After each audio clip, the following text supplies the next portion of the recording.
اس کی آواز کھولو اندر والے کی ان الحمد للہ نحمده ونستعینه ونستغفره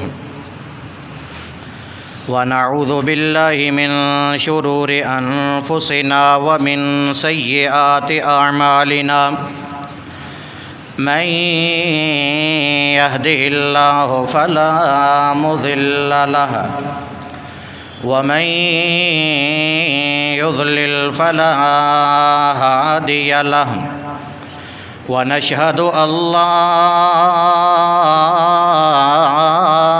إله إلا الله وحده لا شريك له ونشهد أن محمدًا عبده ورسوله أما بعد فإن خير الحديث كتاب الله وخير الهدي هدي محمد صلى الله عليه وسلم وشر الأمور محدثاتها كل محدثة بدعة كل بدعة ضلالة كل ضلالة في النار أعوذ بالله السميع العليم من الشيطان الرجيم بسم الله الرحمن الرحيم فإذا انسلخ الأشهر الحرم فاقتلوا المشركين حيث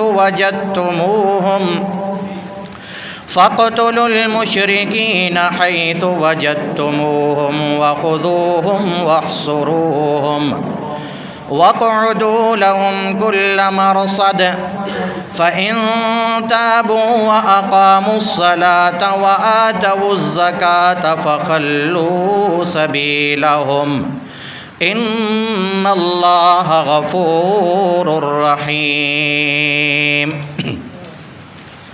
ہر قسم کی تعریف اور حمد و ثنا اللہ ذوالجلال والاکرام کے لیے، بے شمار درود و سلام امام الانبیاء سید الاولین والآخرین امام اعظم محمد الرسول اللہ صلی اللہ علیہ وسلم کی ذات مقدسہ مطہرہ پہ ہوں، جن کی ذات مقدسہ کے ذریعے اللہ رب العالمین نے ہمیں صراط مستقیم والا راستہ نصیب فرمایا ہے۔ اللہ رب العالمین نے قرآن مقدس کے بے شمار مقامات پر کفار کے حالات بیان فرمائے اور ان کے ساتھ اللہ رب العالمین نے تعلقات بیان فرمائے کہ کس طرح ان کے ساتھ آپ کے تعلقات ہونے چاہیے۔ ایک وقت وہ آیا تھا کہ جب نبی کریم صلی اللہ تعالی علیہ وسلم اور صحابہ کرام رضوان اللہ علیہم اجمعین کو مکہ مکرمہ کی سرزمین پر قرآن اور حدیث کے مطابق زندگی نہیں گزارنے دیتے تھے، اور پھر جو مسلمان اللہ اور اس کے رسول کے فرامین کے مطابق زندگی گزارتے، ان کو طرح طرح کی تکلیفیں، پریشانیاں، آزمائشوں کے اندر مبتلا کیا جاتا، ان کو مارا جاتا، ان کو پیٹا جاتا، ان کو پریشان کیا جاتا۔ اس عالم کے اندر اللہ رب العالمین نے جب دیکھا کہ مسلمانوں پر اتنے ظلم اور ستم ہو رہے ہیں، اور کبھی وہ مسلمان حبشہ کی طرف ہجرت کرنے پر مجبور ہیں، اور کبھی وہ مسلمان مدینہ طیبہ کی طرف ہجرت کرنے پر مجبور ہیں، تو اللہ رب العالمین نے مسلمانوں کو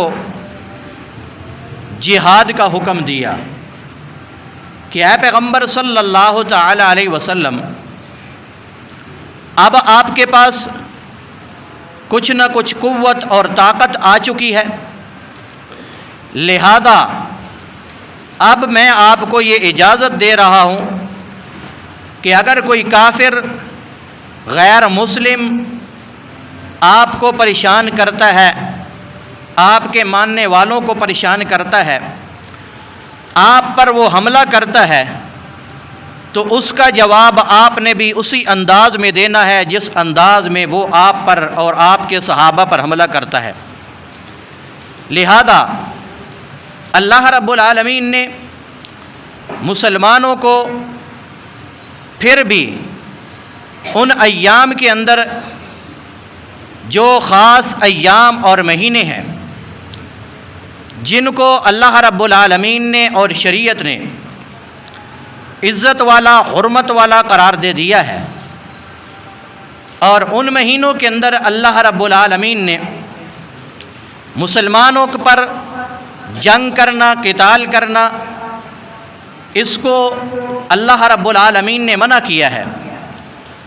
لیکن جب یہ مہینے گزر جائیں پھر اللہ رب العالمین نے مسلمانوں کو اس بات کی اجازت دی ہے کہ اب تم ان کے خلاف جہاد کر سکتے ہو، ان کے ساتھ لڑ سکتے ہو۔ تو اللہ رب العالمین نے مختلف مقامات پر اور مختلف صورتوں کے اندر اس کا تذکرہ فرمایا ہے، اس کا ذکر فرمایا ہے۔ جس طرح کے حالات تھے اس طرح کا اللہ رب العالمین نے قرآن مقدس کے اندر یہ حکم دیا ہے۔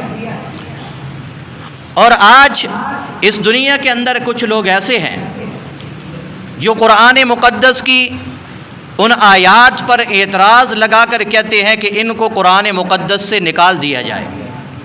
قرآن مقدس کی ہر آیت اس وقت انسان کو سمجھ آ سکتی ہے جب وہ اس کے ساتھ اللہ کے نبی صلی اللہ تعالی علیہ وسلم کی حدیث کو ملائے گا، اور جب وہ حدیث کو ملاتا ہی نہیں ہے، اس کی تعریف سے وہ واقف بھی نہیں ہے، اس کو پتہ ہی نہیں ہے، تو پھر وہ بندہ کیسے ان پر اعتراض لگا سکتا ہے اور یہ کہہ سکتا ہے کہ قرآن مقدس سے ان آیات کو نکالا جائے۔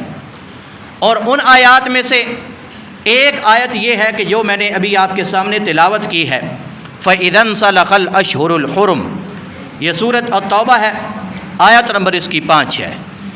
اس کے اندر اللہ رب العالمین فرماتے ہیں کہ اے پیغمبر صلی اللہ علیہ وسلم، جب یہ مہینے حرمت والے، عزت والے یہ نکل جائیں، ختم ہو جائیں، تو پھر آپ نے کیا کرنا ہے؟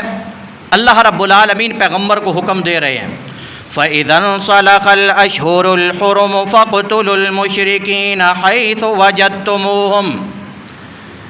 اے میرے پیارے پیغمبر محمد الرسول اللہ صلی اللہ تعالی علیہ وسلم، جب یہ مہینے گزر جائیں، یہ مہینے نکل جائیں، مکمل ہو جائیں، ان کا اختتام ہو جائے، ان کے اندر لڑنا نہیں ہے۔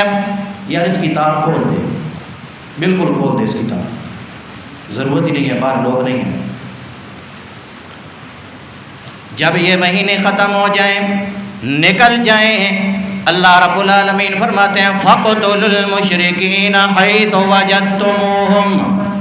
اے پیغمبر محمد الرسول اللہ صلی اللہ تعالی علیہ وسلم، پھر ان مشرکین کو قتل کرو، ان کے خلاف جہاد کرو، ان کے خلاف لڑائی کرو۔ اللہ کہاں پر لڑائی کریں؟ کوئی مقام متعین ہے، کوئی جگہ متعین ہے، کوئی وقت متعین ہے؟ اللہ فرماتے ہیں نہیں نہیں، مکان بھی متعین نہیں ہے، وقت بھی متعین نہیں ہے، جگہ بھی متعین نہیں ہے۔ اس سے تو پہلے اچھا تھا، فَاقْتُلُوا الْمُشْرِكِينَ حَيْثُ وَجَدتُّمُوهُمْ، جہاں انہیں تم پاؤ وہاں پر ان کو قتل کرو، ان کے ساتھ لڑائی کرو، ان کے ساتھ جہاد کرو۔ وَخُذُوهُمْ، اور ان کو پکڑ لو، وَاحْصُرُوهُمْ اور انہیں چاروں طرف سے گھیر لو، کوئی جگہ ایسی نہ بچے وہ وہاں سے چھپ کر جان بچا کر نکل جائیں۔ وَاقْعُدُوا لَهُمْ كُلَّ مَرْصَدٍ اور جہاں پر کوئی گھاٹ ہو آپ کو پتہ چل جائے کہ یہاں سے وہ نکل سکتے ہیں، اللہ فرماتے ہیں پھر وہاں پر بیٹھ جاؤ تاکہ وہ جان بچا کے جا نہ سکیں۔ فَإِن تَابُوا اللہ کہتے ہیں کہ یہی مشرک یہی کافر اگر یہ کام کر لے، فَإِن تَابُوا یہ توبہ کر لے کہ آج جو ہو چکا ہے وہ ہو چکا ہے، ہم توبہ کر رہے ہیں، آج کے بعد ہم یہ کام نہیں کریں گے۔ اللہ فرماتے ہیں پہلی بات توبہ کر لی، دوسری بات وَأَقَامُوا الصَّلَاةَ نماز قائم کریں، اگر یہ دو کام کر لیں، تیسری بات وَآتَوُا الزَّکَاةَ اے پیغمبر اگر یہ زکوٰۃ ادا کرنی شروع کر دیں، اللہ فرماتے ہیں فَخَلُّوا سَبِيلَهُمْ پھر ان کے راستے کو چھوڑ دو، پھر ان کو مارنا نہیں ہے، ان کو قتل نہیں کرنا، ان کے خلاف جہاد نہیں کرنا، ان کے خلاف لڑنا نہیں ہے۔ ان اللہ غفور الرحیم کیونکہ اللہ کی صفت ہے کہ وہ رحمت کرنے والی ذات بھی ہے، معاف کرنے والی بھی ذات ہے۔ اس نے توبہ کر دیا ہے، اللہ اس کو معاف کر دیں۔ اب مسلمانوں کا یہ حق نہیں بنتا کہ اس بندے کو جس نے توبہ کی ہے اپنے عقیدے سے، کافرانہ عقیدے سے، مشرکانہ عقیدے سے جس نے توبہ کی ہے، اب مسلمانوں کا حق نہیں بنتا کہ ان کو پکڑ کر مارنا شروع کر دیں۔ اب بات سمجھ آ گئی ہے؟ آیت نے واضح کر دیا کہ جو توبہ کر لے اس کو پکڑ کر مارنے کی ضرورت نہیں ہے۔ کیوں؟ اس لیے کہ وہ مسلمان ہو گیا ہے، چاہے اس نے جس انداز کے اندر ہی توبہ کی ہے، چاہے اس نے اوپر سے اپنی جان بچانے کے لیے توبہ کی ہے، لیکن ہم نے زبان کے اوپر اعتبار کرنا ہے اور اس اعتبار کی بنا پر ہم نے اس کو کچھ نہیں کہنا۔ اب چلیے حدیث کی طرف جاتے ہیں۔ سیدنا عبداللہ ابن عمر بیان کرتے ہیں اللہ کے نبی صلی اللہ تعالی علیہ وسلم نے فرمایا امرت ان اقاتل الناس مجھے حکم دیا گیا ہے، مجھے حکم دیا گیا، امرتو مجھے حکم دیا ہے ان اقاتل الناس کہ میں لوگوں سے جہاد کروں، میں لوگوں سے لڑائی کروں۔ کس کو حکم دیا گیا ہے؟ نبی پاک کہہ رہے ہیں مجھے حکم دیا گیا ہے۔ حکم دینے والی ذات کون ہے؟ اللہ کی ذات ہے۔ اللہ نے حکم دیا پیغمبر کو، یہ حکم ہے ان اقاتل الناس کہ میں لوگوں کے ساتھ جہاد کروں، لوگوں کے ساتھ میں لڑتا رہوں حتی یشہد اللہ الہ الا اللہ وان محمد رسول اللہ، جب وہ اقرار کر لیں لا الہ الا اللہ کا اور محمد الرسول اللہ کا، اور پھر فرمایا واقاموا الصلاۃ نماز قائم کر دیں اور زکوٰۃ ادا کریں، جب وہ تین کام کر لیں اللہ رب العالمین کے پیارے پیغمبر فرماتے ہیں پھر ان پر مجھے بھی ان کے خلاف تلوار اٹھانے کی اللہ اجازت نہیں دیتے۔ اللہ اجازت نہیں دیتے کہ جب وہ بندے تین کام کر لے، اگر یہ تین کام نہیں کرتے تو پھر ان کے خلاف جہاد ہے، ان کے خلاف لڑنا ہے۔ یہی اللہ کے نبی صلی اللہ تعالی علیہ وسلم کے صحابی وہ بیان کرتے ہیں، اللہ کے نبی صلی اللہ تعالی علیہ وسلم کے صحابی ہیں سیدنا اسامہ بن زید رضی اللہ تعالیٰ عنہ، بیان کرتے ہیں کہ اللہ کے نبی صلی اللہ تعالی علیہ وسلم نے ہمیں ایک لشکر کے ساتھ روانہ کیا کہ کفار کے خلاف جہاد کرو، لڑائی کرو، قتال کرو، ان کو مارو۔ ہم چلے گئے، لڑائی شروع ہو گئی، ادھر کافر موجود ہیں، ادھر مسلمان موجود ہیں، لڑائی کر رہے ہیں، لڑائی کر رہے ہیں، حتیٰ کہ ایک بندہ کافروں کا تلوار کے نیچے آ گیا، سامنے آ گیا، اس بندے نے پڑھ لیا لا الہ الا اللہ محمد رسول اللہ۔ جب اس نے یہ پڑھا اس کے باوجود اس صحابی نے اس کو قتل کر دیا۔ لا الہ الا اللہ محمد رسول اللہ اس نے پڑھ لیا، صحابی نے قتل کر دیا۔ کہتے ہیں جب میں نے قتل کر دیا میرے دل کے اندر شک پیدا ہو گیا، پریشانی پیدا ہو گئی کہ میں نے کیوں قتل کیا ہے۔ اس نے تو لا الہ الا اللہ محمد رسول اللہ پڑھ لیا ہے۔ واپس آ کر میں نے اللہ کے نبی صلی اللہ تعالی علیہ وسلم کو یہ بات بتائی کہ یہ معاملہ ہوا تھا۔ وہ بندہ تلوار کے سامنے آ کر کہتا ہے لا الہ الا اللہ محمد رسول اللہ، میں نے اس کو قتل کر دیا ہے۔ اے اللہ کے نبی اس نے تو کلمہ اس لیے پڑھا تھا کہ میری جان بچ جائے، مجھے یہ قتل نہ کریں۔ اللہ کے نبی صلی اللہ علیہ وسلم نے فرمایا هل شققت قلبہ، مجھے یہ بتاؤ کہ آپ نے اس کا دل چیر کر دیکھ لیا تھا کہ اس نے ڈر کی وجہ سے کلمہ پڑھا ہے یا واقعی وہ مسلمان ہو کر وہ کلمہ پڑھ رہا تھا؟ آپ نے اس کا دل چیر کر دیکھ لیا یا نہیں؟ جب آپ نے یہ بات فرمائی تو صحابی کہتے ہیں میں نے کہا ہے اللہ کے نبی صلی اللہ علیہ وسلم آپ میرے لیے اللہ سے دعا کریں کہ اللہ میرا یہ گناہ مجھے معاف فرما دے، اللہ مجھے معاف فرما دے۔ لیکن میرے نبی کیا کہہ رہے ہیں؟ مجھے یہ بتاؤ اس دن کیا کرو گے جب وہ قیامت کے دن اللہ کے ہاں پیش ہوگا؟